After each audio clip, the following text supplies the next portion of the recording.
Okay, the final lecture for today's session will be by Dr. Seifu Hagos on the topic climate change and child undernutrition in Ethiopia. Dr. Seifu Hagos is the president of Public Health Officers Association Ethiopia. He is also the business and development director, College of Health Science, School of Public Health. He is also working as the Department Head of Nutrition at the School of Public Health, Addis Ababa University.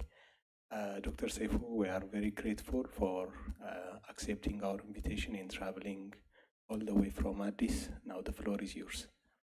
Okay, thank you. So it is unfortunate to be the last presenter. So I have to do something. So when Suzanne and Samson sent me this title, you know, there was a publication from the Lancet about the effect of climate change on obesity. So it's not undernutrition that climate is influencing, it's also inducing obesity because of this physical activity and production. So I ask you just to stand up and get relaxed so that you'll be, you know, yeah. Yeah, so WHO recommends some risky movements, you know, yeah, so that, yeah, thank you. Yeah. Okay, that would be enough.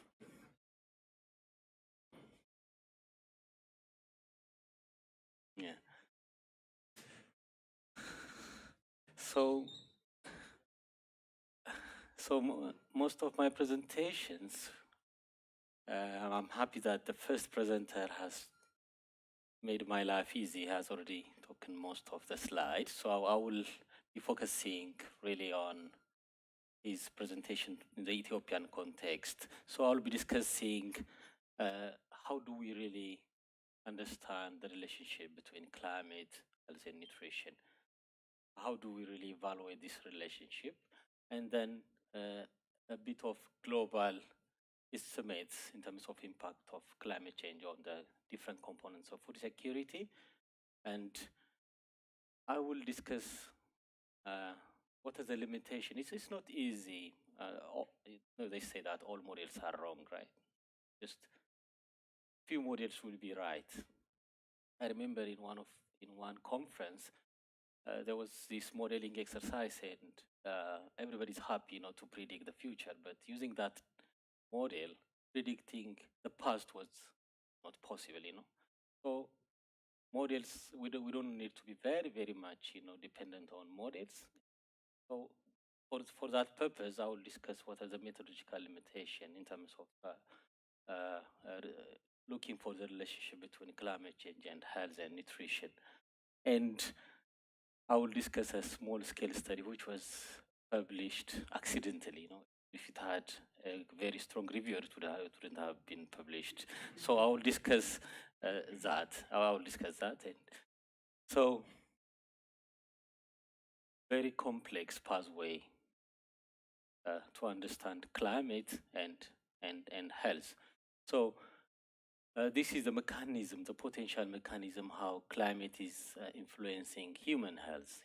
So we have direct effects in terms of storms or flood or heat waves directly influencing humans, and you can easily measure that.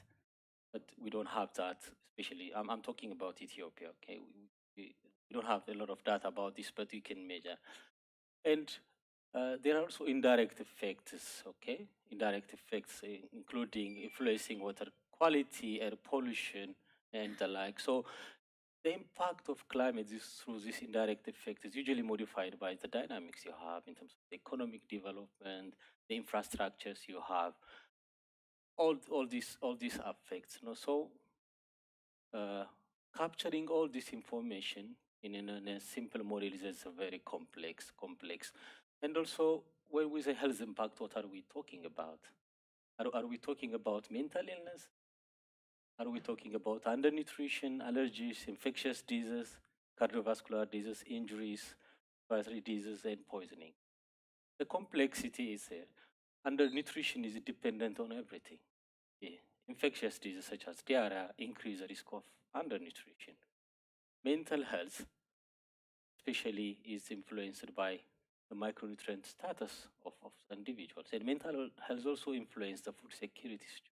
So it's going to be very complex, very complex. But having this kind of framework will guide us in designing the relationship.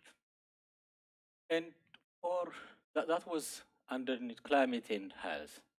Coming to climate and undernutrition, we have this pathway from the epidemiology journal. So here we have indirect and direct pathways.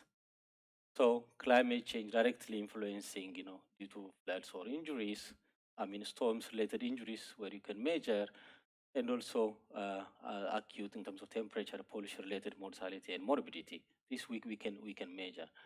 But what we are really interested is, and more profound effect is through indirect pathway, socioeconomic disruption, mental and physical well-being, and in terms of crop yield, price and availability, leading to malnutrition, and also in terms of influencing the disease transmission dynamics, and you have a lot of infectious diseases. So what these authors recommend is there is multiple ways of evaluating climate and nutrition. Either you can measure climate variables such as temperature and precipitation and measure stunting and then link it. Easy. Or you can go step by step, using structural models. They've climate change affecting crop yield by certain parameters, estimate then crop yield affecting availability and price with a parameter, and then finally malnutrition. So whichever way you can use to model the clear relationship between climate change and malnutrition. But in reality, it's complex. So here we have, these are our interests: climate, food, crops, and child nutrition. But all these things needs to be really conceptualized in a model, and which is more of theoretical. Nobody has done this. And I think it's going to be also very difficult to be done in the near future. So, but if you are going to do a very strong evaluation or relationship between climate and undernutrition, you need to measure these parameters and estimate coefficients for each line. That way we can target intervention. So many impact estimates have been done. So they're okay, but they're not accurate. So when we talk about climate and food insecurity, what are we really talking about?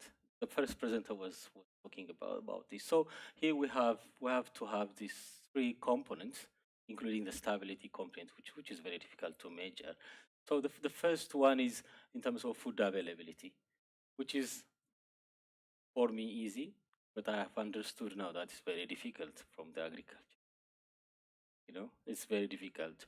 So you can evaluate the impact of climate in terms of production, distribution, and the like, and also in terms of access. This is also very important. So in terms of affordability, allocation, and social values and preferences, you can also evaluate utilization in terms of nutritional values. So what we're discussing coffee time, that you had a very good research project, but we want more impacts in terms of nutritional values. What is the impact of this change in terms of micronutrient status of that grain or that product? That's usually absent. And in terms of food safety, that's also very, very important aspect. So whenever we are modeling climate and food security, we have to choose one of these, and if possible, inculcating all the three components in the model is good. So impact is on crop yields, which you know a lot about it, impact on price, and impact on calorie consumption and child malnutrition. So in terms of production and availability, yes, there are different scenarios, they used it, and so wheat, rice, maize, and sometimes soybean, which constitute about 75% of calorie availability in developing countries. is influenced by climate change. So yield can decrease up to 9 to 11%. And the worst point is this yield decreases in developing countries. So this could be done. In terms of impact on food access, this is a graph showing the world food price percentage change for selected crops and livestock products. So I'm not really interested in the actual numbers. I'm just interested in the pattern, because these are models, and if you repeat it, you'll not get the same number. But as you can see, so for instance, rice, so it is about more than 100% change in terms of access because of the climate change. And so all these major cereals, rice, wheat, and maize, because of climate change, access will be reduced. And for Ethiopia, you can challenge me. It's not the availability that matters. It's about the access, okay? So the book by Artman Sen, I mean, if you know this guy, is a Nobel. So what is, he studied the Ethiopian and other Bangladesh and other famines, and what he said was, he documented was, it's not, the yearly annual per capita crop didn't change over the years. So the drought in Wollo, it's because of the market failure. It's because of access problem. There was huge production in the Desse, which is 20 kilometers away from Wollo, but because of the road structure, they couldn't sell their cattle and they substitute for crops. So because of this problem, it's access that is mattering a lot. So how access in terms of social, in terms of price. So these factors are very important compared to food availability in Ethiopian context. A couple of months ago, there was an analysis of data on food availability by IFPRI, and they have also documented that there is no change in terms of availability, per capita availability. It is enough. So this is based on a budgetary allocation. So it's about 25 grams per day per body weight that's required for an individual, So a 60 kilogram individual will require about 1.5 kilogram food. So that's accessible for Ethiopia. I mean, available for Ethiopia, but it may not be accessible. Still, for daily per capita calorie variability, so there is, when you compare using the 2000 as a reference, and the no climate change scenario, and with different emission scenarios. So as you can see, there is a lot of change. So close to 6.5% and 6.9% change in kilocalorie availability. So in terms of the third pillar, in terms of food utilization, so it's estimated that the number of malnourished children or proportion of undernutrition will increase by 10 to 20%. So which is about 21% more than, the scenario without climate change. This is predicted. So this is one of the most interesting study by Simon from London School of Hygiene. So what they found is they predicted future undernutrition using two scenarios, the CISRO and NSR. So what they found is stunting and underweight will increase additionally by 9 up to 10 million people, children will be malnourished or stunted or underweight if within this compared to the no climate change scenarios. So do we accept all these projections? So I met Simon in London and I've asked him if you can do it with our data. It's not possible. It's not possible because they used data aggregated at national level. But coming to Ethiopia, you have a lot of heterogeneity within a country, and you cannot find this number of population undernourished. I mean, with the same proportion, So but it can guide us, you know, okay, with the 2050, we'll have more stunted children, but we don't know really the actual number because of these uncertainties in the modeling. So what are the methodological challenges that we need to really at least consider and also put it in our mind when we interpret findings? So our aim is to assess the predicted impact of climate change on human health, especially on stunting and wasting, which is of our interest. So many factors are involved. So the first one is a temporal and spatial scale, which we are interested. So as I've said earlier, most studies use aggregated data at national levels. And for instance, Ethiopia will be considered as one study unit, and Uganda will be considered another study unit.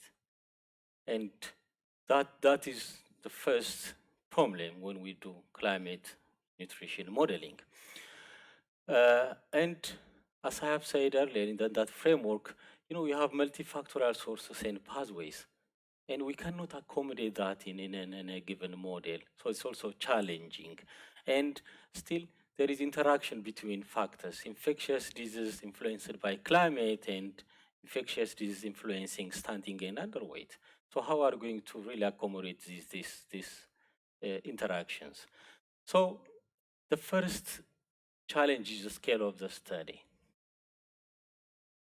So we assume that climate impacts population rather than individuals. That's the commonest assumption that most modelers use, but this may not be true.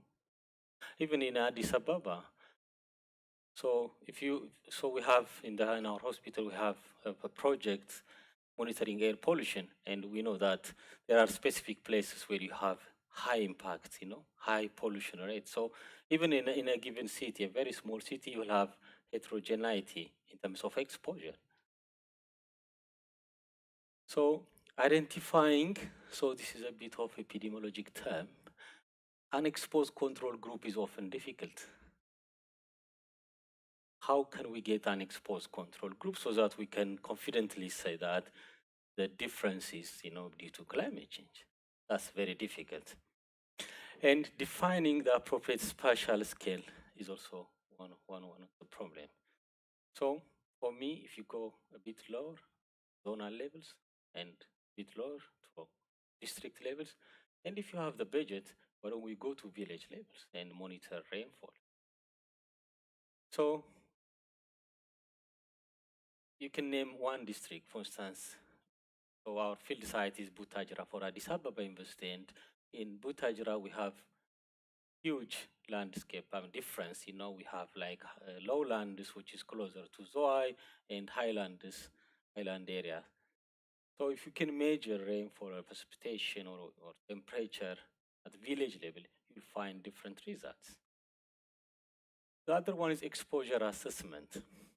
So climate is variable, sometimes considerable. So when is the right time to measure this thing? So I've said this local is the best than the national in the globe.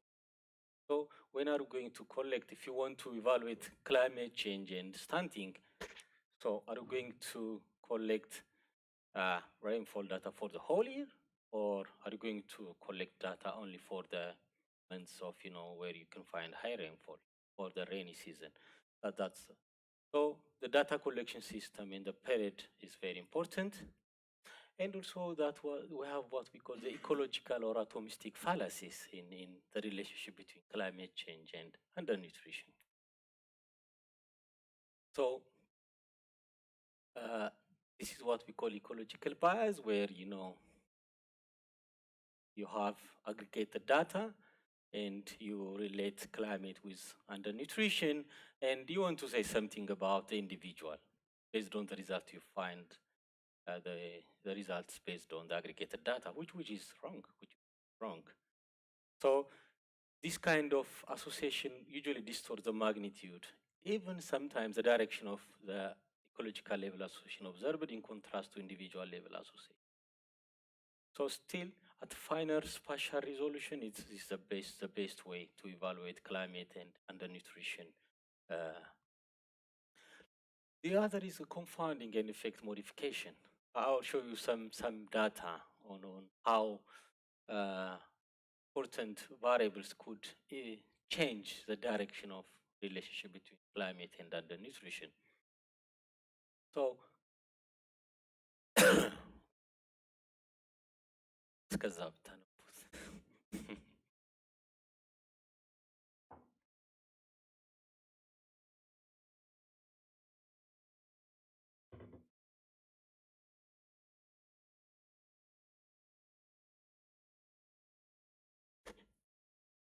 So you want to study the relationship between climate change and undernutrition.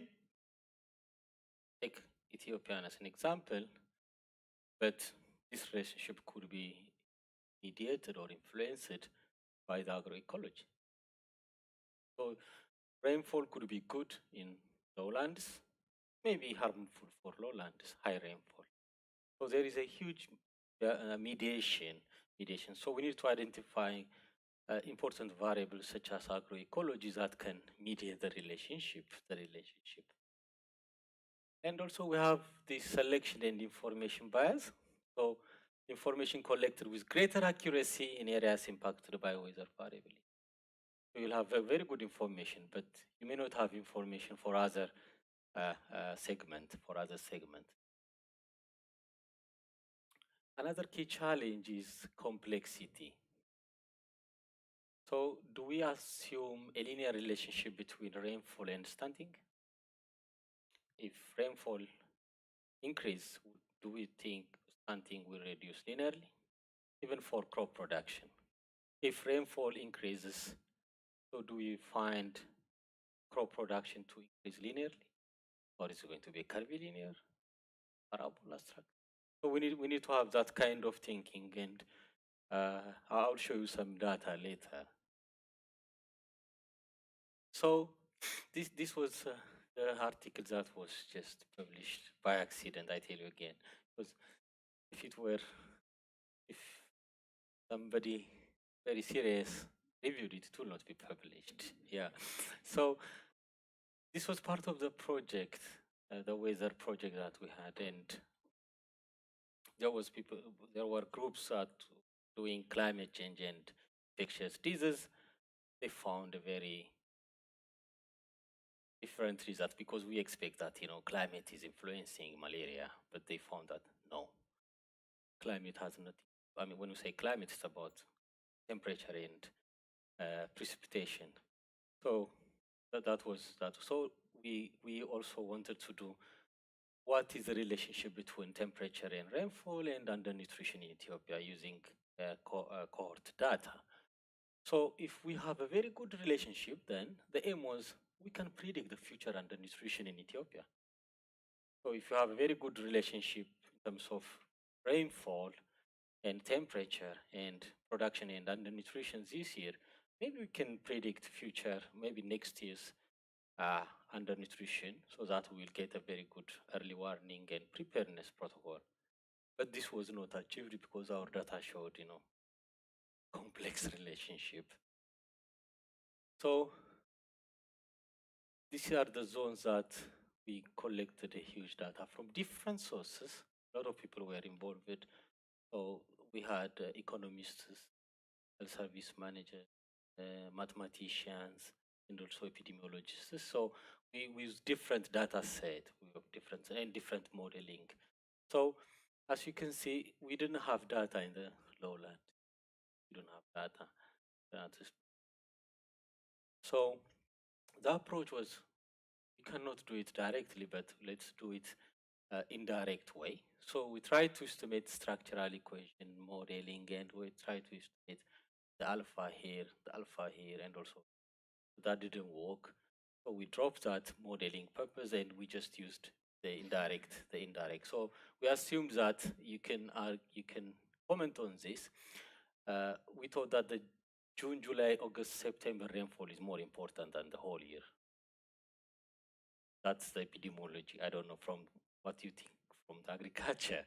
So this temperature and rainfall will have a direct impact in terms of crop production and per capita crop availability, and this will influence child malnutrition. We also collected different confounding and also mediation variables. So this is a choroplate map that shows just the distribution of the variables. Here you have rainfall, here you have crop, here you have undernutrition indicators. So in the northwest and the north part of the country, you have high rainfall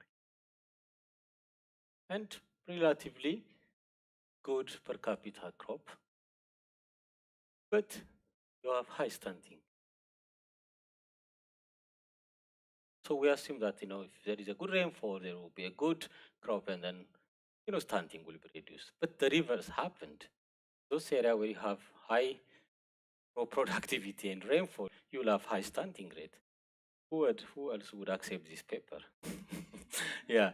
So this highlights, so I think there must be some problem in linking the association between rainfall and undernutrition.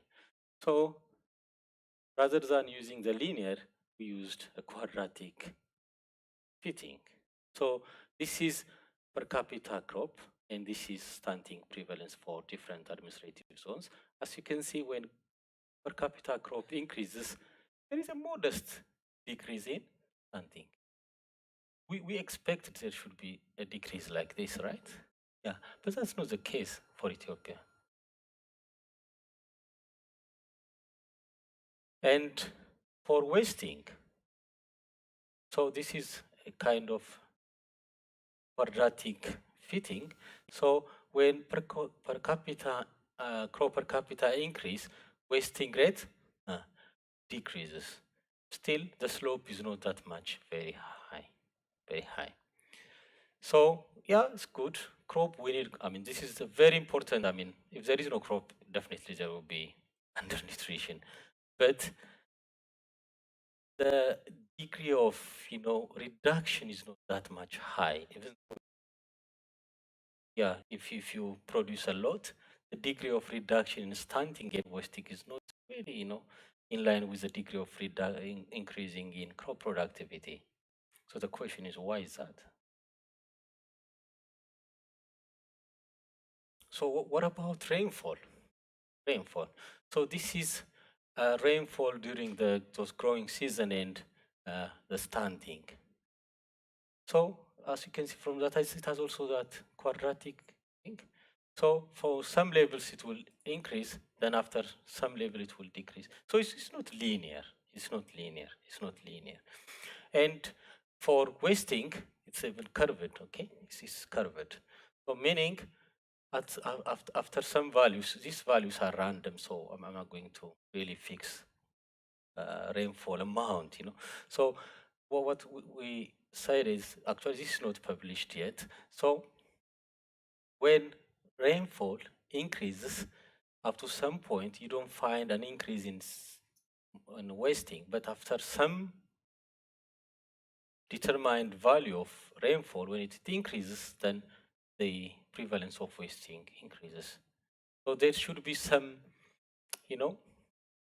level of rainfall that is beneficial for reduction of stunting, and some of you could do that, finding the upper and lower limit of rainfall that could be beneficial. And this is crop per capita. This is definite. When you have a good rain, then crop production will increase. But this is not true for every region in the country. So we have analyzed it by classifying into different agroecology. Here you have lowland, here you have midland and highland. So in lowlands, when rainfall increases, there is a tendency that stunting will reduce.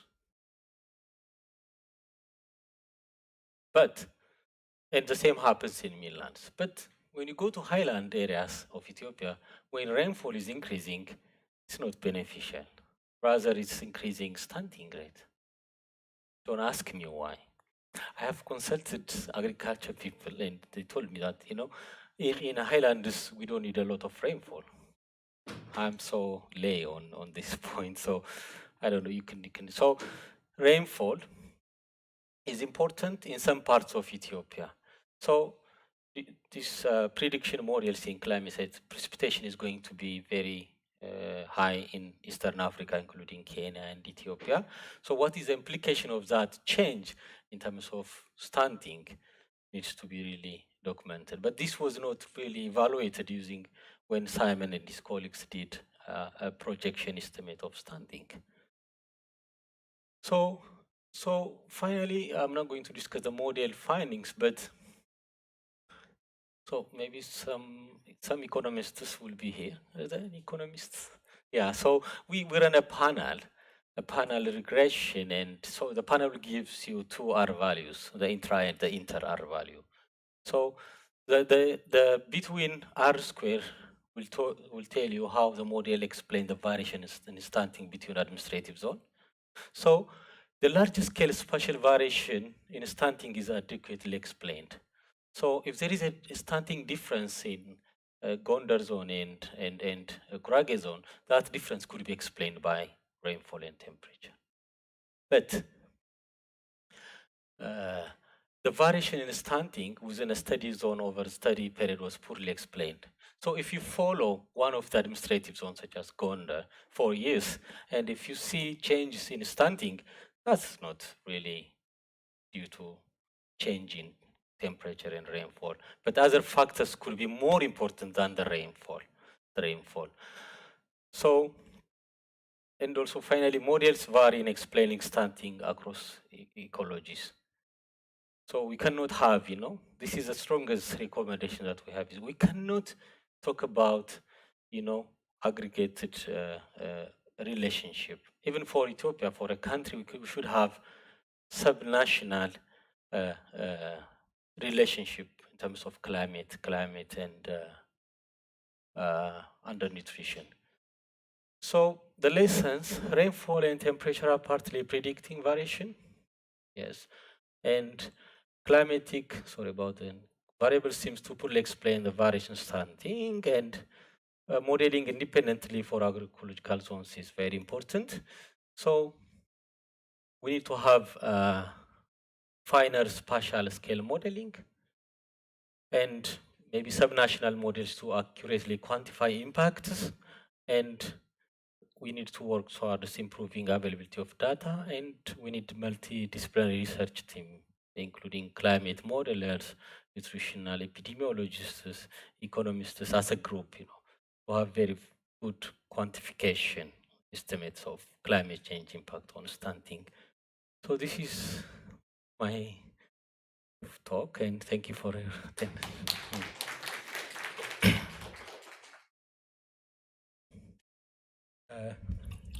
Thank you, Dr. Seifu. So now it's time for discussion. First, Rose. Thank you, Dr. Seifu, for a very nice presentation.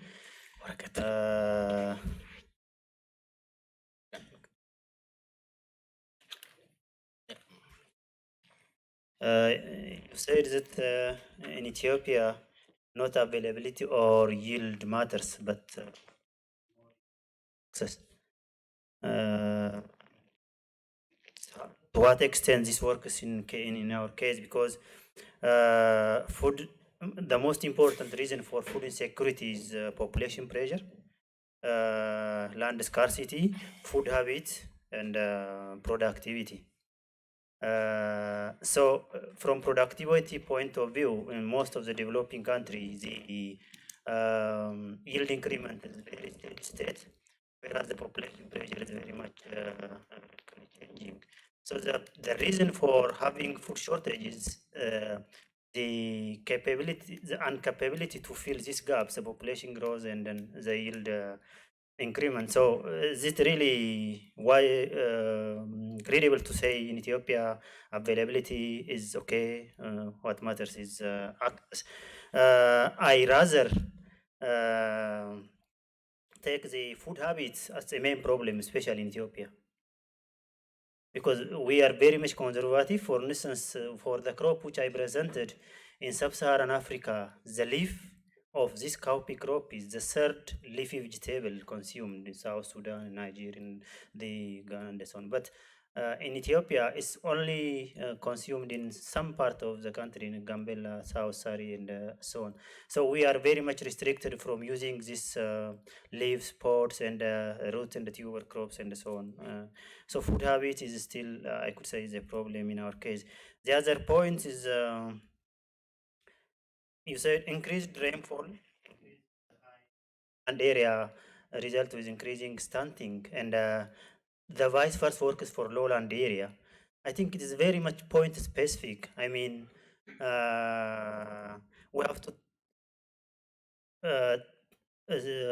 go for trend analysis for point specific values. Otherwise, in this case, we have talking about extreme weather events. If in the highland we say increase, how much and rainfall will be a problem? To what extent? And increasing rainfall in lowland area even more dangerous than the highland area. For instance, lowland area, due to scarcity of water, we most of the time look for water stress or crops which use lesser water to be produced. If in case the water amount become more in lowland area, even become more,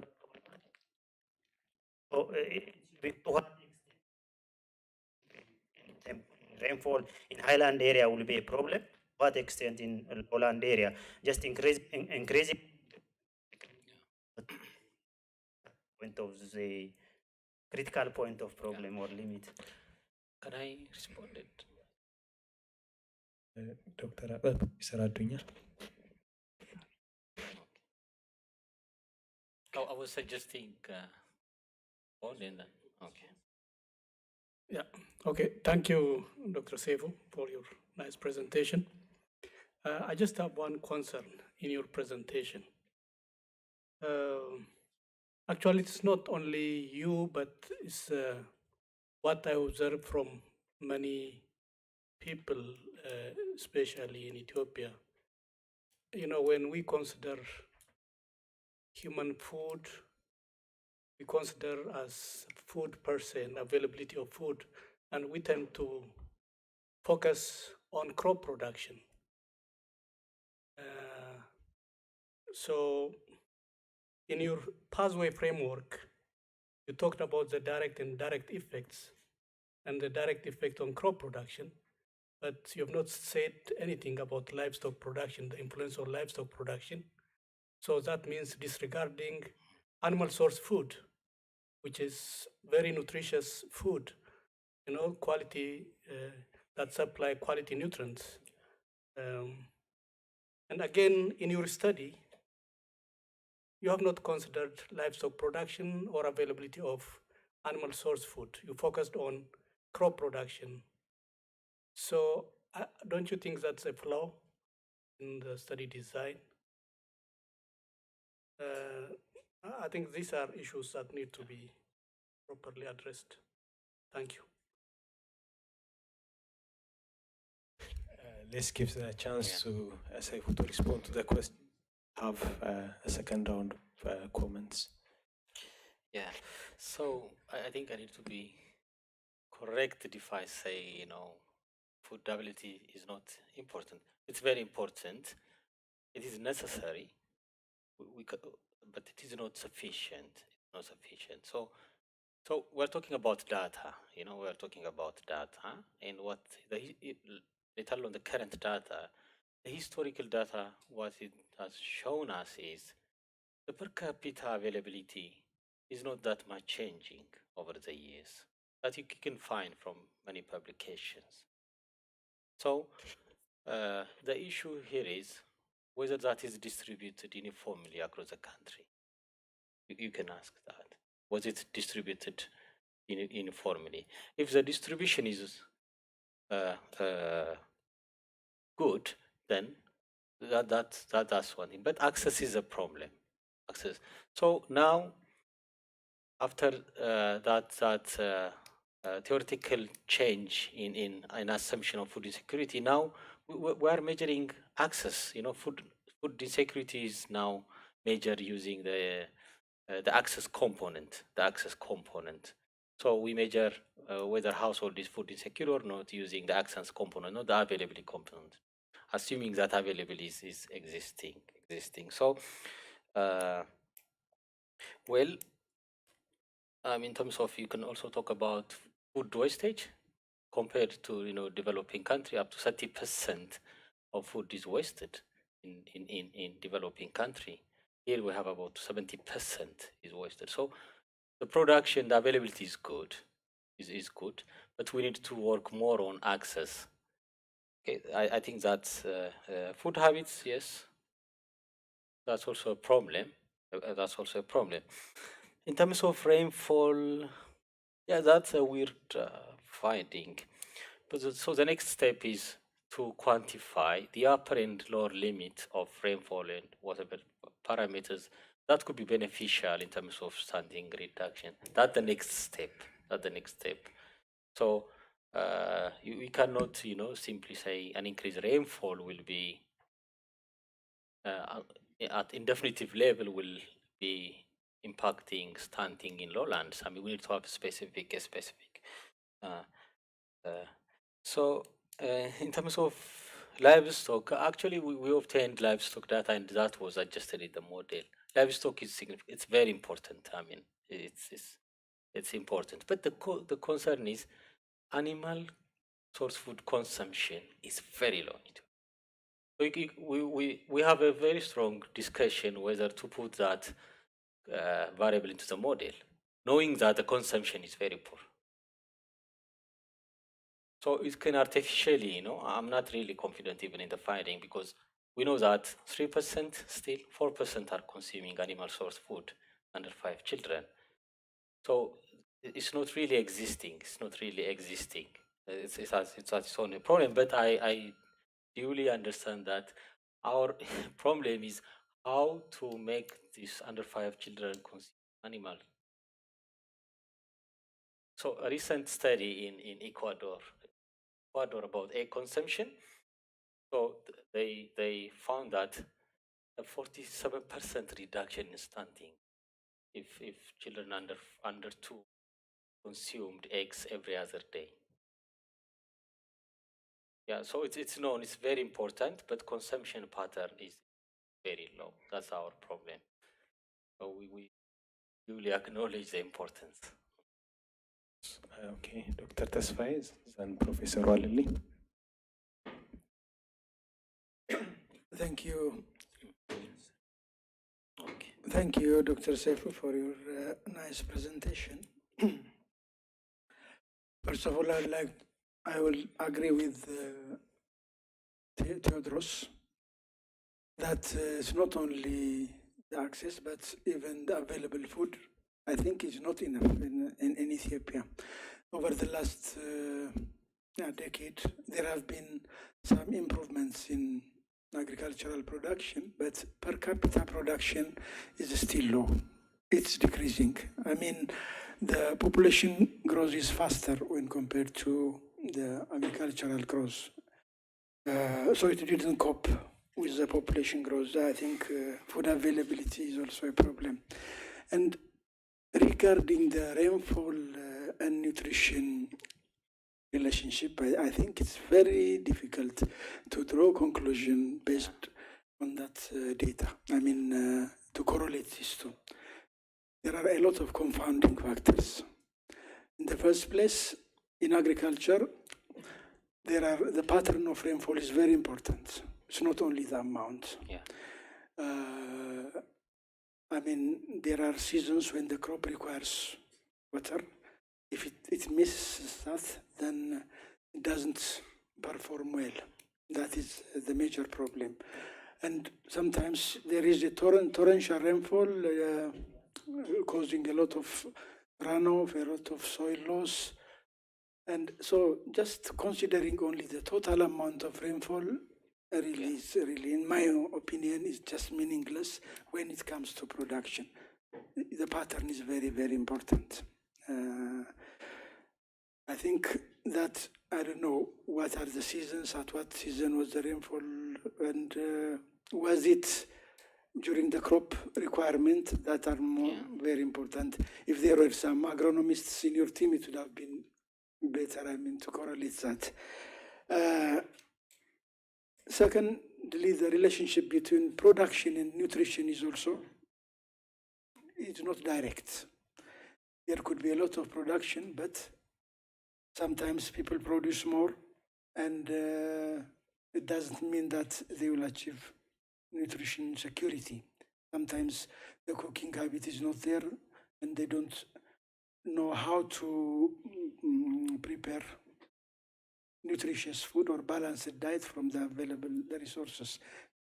That's, I think, nutrition education is required, especially in the south, for instance, where we are working, and it is green, there is food, but nutritionally it's not balanced.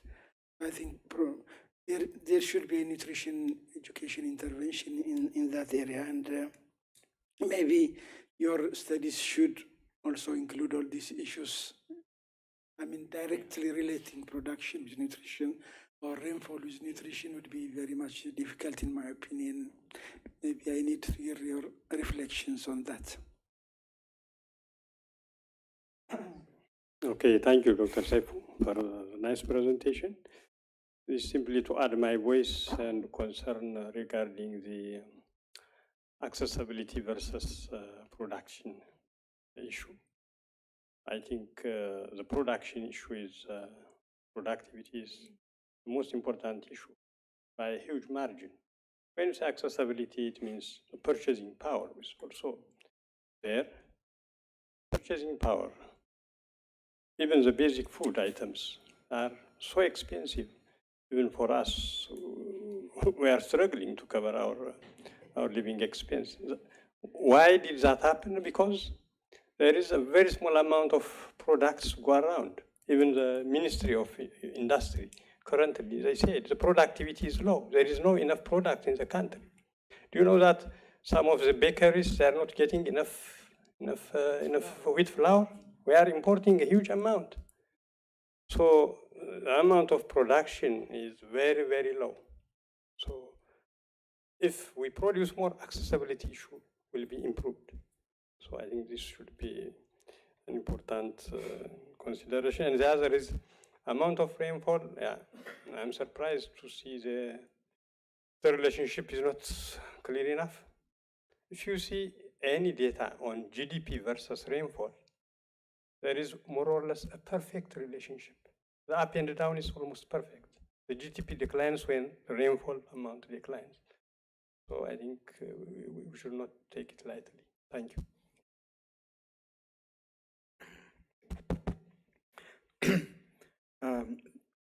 Again, thank you very much, Dr. Seifu, for the excellent presentation, very educative and informative.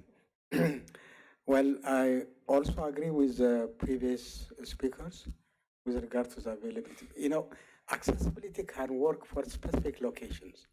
You know, we should not deny that one. But some areas may not be, you know, may be very remote and may not have, you know, all weather round or round weather road and so on. In that case, accessibility could be a problem. But as a general, in Ethiopian context, the problem is the production. So I don't need to repeat what they said. So we need to be very careful, you know.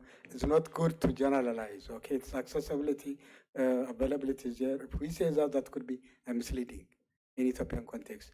We need to specify where that could be, you know, a problem, accessibility, and but as a general, the production is, you know, very limited. That's the other issue. When it comes to the livestock, I think we always undermine that one. When it comes to developed nations, they have the reason why they omit, because you know, almost all people have access to animal products. It's not an issue, perhaps. But when it comes to developing nations like Ethiopia, in the rural area, you know, of course, it may differ from one to the other, but still, at least many people have access to milk. That's what I assume. A family may keep 1 or 2 cows. So Meat could be a problem. Okay, that could be out of question. Egg could be also a problem, but milk in rural area, in most of areas, could be there, especially in the lowland. So even I could say the relationship in lowland area where the rainfall is high, stunting is decreasing. In lowland area, most of the time they're pastoralist areas. They keep animals. Okay, different. It could be the species could be different. It could be camel, it could be goat, cattle. Okay, so they can easily have access to milk, and milk is also, we know that it contains a complete diet, more or less, and very essential for the young children. So that could explain this kind of scenario in the lowland area. That's my assumption. I'm not saying this is the exact reason, but it could be. I'm just speculating, okay? And when you look at the midland, in the highland, rainfall increases, as the speakers also, they have said, then stunting also increases. If you look at the livestock contributions in the highland, most of the farming communities, they keep livestock to produce oxen. Okay, so because that area is more or less, dominated by crop production. So, therefore, there could be a kind of relationship. In the highland, they have less access to animal production, especially to milk, whereas in the lowland, the family may have better access to livestock products. So this kind of, problems could be easily explained if that the livestock product contribution have been included in the model. We cannot simply say it is negligible. That's totally wrong and unacceptable in Ethiopian context. Okay, it does have, still it plays a crucial role, because in Ethiopia we have about 60 million cattle. Even we are first in Ethiopia, although the productivity is too low. If you look at the sheep and goat, it's about 30 million. So we cannot negligence it. It's misleading. We need to be very careful. We need to be very careful, and we need also to see the actual contribution of this animal, this livestock in Ethiopia. That's what I want to say. Thank you very much. Thank you. Let me take final two questions. First, Fasil, then Alam.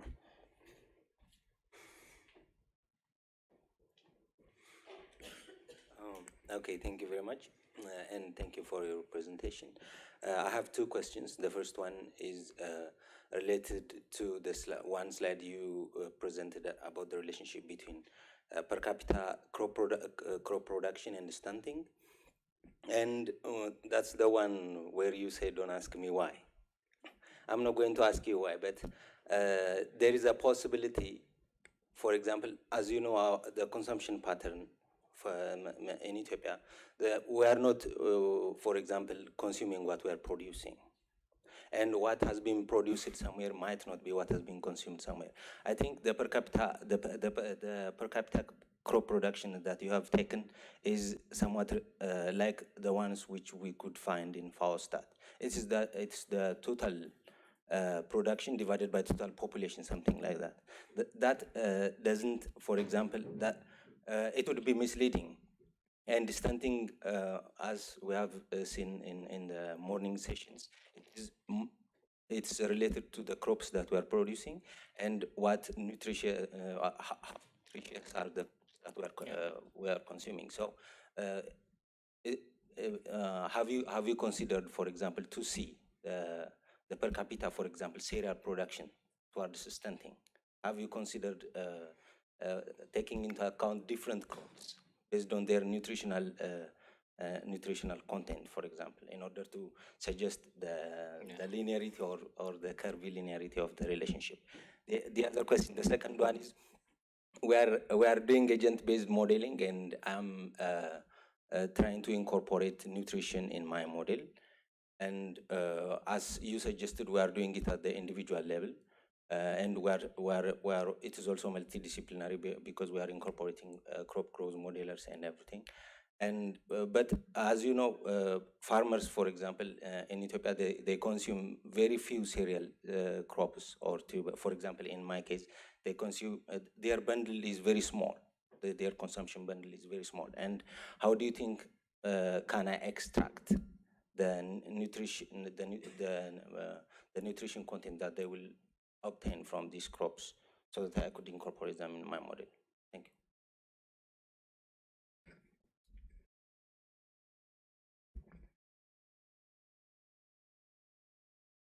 Thank you, Dr. Seifu. The nice presentation. And my question is somehow as continuation from Habtamu. As he explained, and from my experience, if in most of the places, the harvest of the farmer is enough only for about 6 to 7 months. So in order to fill the food gaps, farmers usually buy also. So do you consider, I don't think that if the farmers buy from the market, they tend to buy the cheaper one.